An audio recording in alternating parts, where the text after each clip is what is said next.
అందరికీ నమస్కారం. మనందరికీ ఎప్పుడో ఒకప్పుడు ఒక గొప్ప ఐడియా వస్తుంది గదా! అది చాలా ఎగ్జైటింగ్గా ఉంటుంది. కానీ దాంతో పాటే బోలెడంత రిస్క్ కూడా ఉంటుంది. సో ఈరోజు మనం దేని గురించి మాట్లాడుకోబోతున్నామంటే, మీ ఐడియాలో ఉన్న రిస్క్ని తగ్గించి దాన్ని ఒక స్మార్ట్, క్యాల్కులేటెడ్ ఎక్స్పెరిమెంట్గా ఎలా మార్చాలో చెప్పే ఒక బ్లూ ప్రింట్ గురించి వివరంగా తెలుసుకుందాం. అయితే అసలు విషయానికి వెళ్లే ముందు ఓ ముఖ్యమైన ప్రశ్న వేసుకుందాం. మార్కెట్లోకి ఎన్నో కొత్త ప్రాడక్ట్స్ వస్తుంటాయి, ఎంతో కష్టపడి వాటిని తయారు చేస్తారు. కానీ వాటిలో చాలా వరకు ఎందుకు ఫెయిల్ అవుతాయి? ఇది చాలామంది ఆంట్రప్రెన్యూర్స్ ఫేస్ చేసే పెద్ద ఛాలెంజ్. సమాధానం చాలా సింపుల్, కానీ చాలా పవర్ఫుల్. ఎందుకంటే వాళ్ళు తప్పుడు వస్తువుని తయారు చేస్తారు. అంటే కస్టమర్స్కి నిజంగా అవసరం లేనిదాన్ని బిల్డ్ చేస్తారు. కేవలం వాళ్ళ ఊహల మీద ఆధారపడి మార్కెట్ ఏం కోరుకుంటుందో సరిగ్గా అర్థం చేసుకోకపోవడమే దీనికి మెయిన్ రీజన్.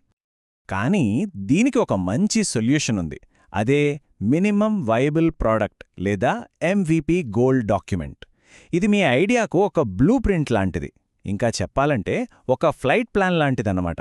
గాల్లో మేడలు కట్టకుండా ఒక క్లియర్ రూట్లో మిమ్మల్ని ముందుకు తీసుకెళ్తుంది. సరే, ఈ బ్లూ ప్రింట్లో మొత్తం 6 ముఖ్యమైన స్టెప్స్ ఉన్నాయి.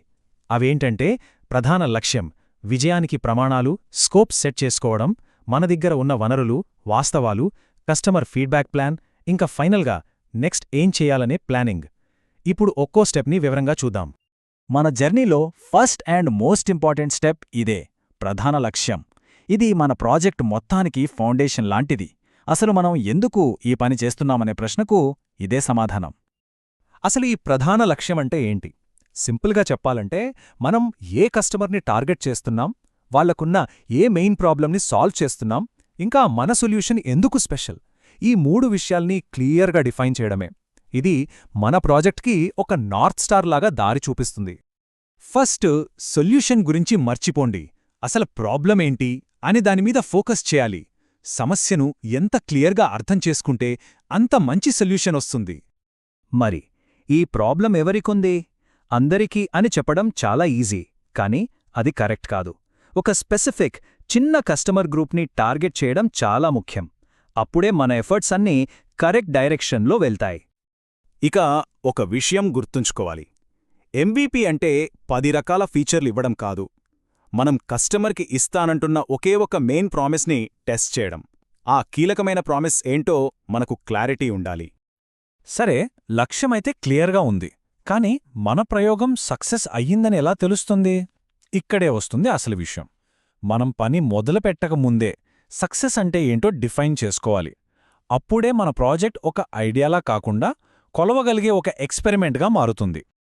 అంటే యూజర్స్ మన ప్రాడక్ట్తో ఎంతలా ఇంటరాక్ట్ అవుతున్నారు, కొత్తవాళ్లు ఎంతమంది వాడుతున్నారు, లేదా డబ్బులు వస్తున్నాయా లేదా అనేవి కొన్ని ముఖ్యమైన మెట్రిక్స్.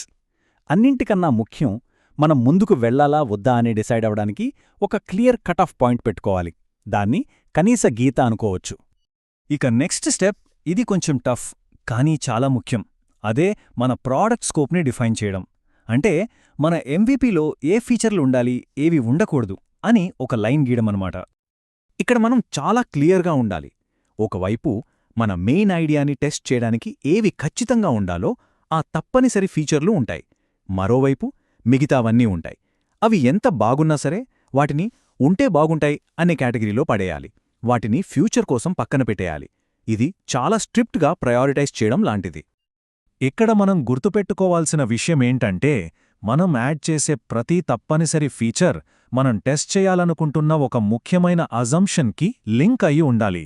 ఫీచర్ల కోసం ఫీచర్లను కాకుండా నేర్చుకోవడం కోసం ఫీచర్లను బిల్డ్ చేయాలి. సరే, ఇప్పుడు కొంచెం రియాలిటీ చెక్ చేసుకుందాం. ప్రతి ప్రాజెక్ట్కి కొన్ని లిమిట్స్ ఉంటాయి కదా, వాటిని ముందుగానే గుర్తించి మన ప్లాన్లో చేర్చుకోవడం చాలా అవసరం. మన దగ్గరున్న బడ్జెట్ ఎంత, పని పూర్తి చేయడానికి టైం ఎంత ఉంది, మన టీమ్ సైజ్ ఎంత, ఇవి జస్ట్ లాజిస్టికల్ డీటెయిల్స్ కాదన్నమాట. మన ఎంవిపి స్కోప్ ఎంతవరకు ఉండొచ్చో డిసైడ్ చేసే గైడ్లైన్స్ లాంటివి. అసలు మనం ఇంత కష్టపడి ఈ ఎంవిపిని ఎందుకు క్రియేట్ చేస్తున్నాం? మన ఐడియాని రియల్ యూజర్స్ ముందు పెట్టి వాళ్ళ దగ్గరనుంచి నేరుగా నేర్చుకోవడానికే కదా. మరి ఆ ఫీడ్బ్యాక్ తీసుకునే ప్లాన్ ఎలా ఉండాలో ఇప్పుడు చూద్దాం. ఈ ప్రాసెస్లో 3 మెయిన్ స్టెప్స్ ఉంటాయి.